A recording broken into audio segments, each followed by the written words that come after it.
Kas sa oled jõudnud juba lähemalt tutvuda oma Human Design profiiliga?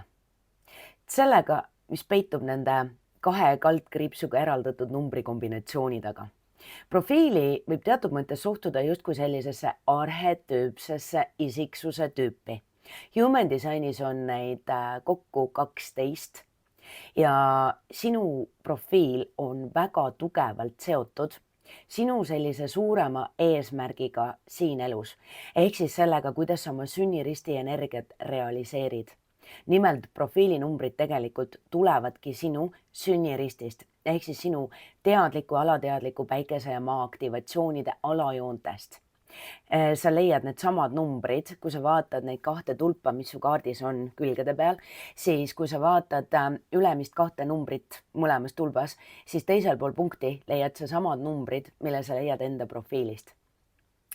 Ehk siis profiil näitab ära tegelikult sinu sellise karakteri iseloomu. Isiksuse tüüp võib-olla on üks parimaid vasteid eesti keeles. Ja esimene number, ehk siis teadlik osa, näitab ära ka selle osa, mida sa enda puhul tead.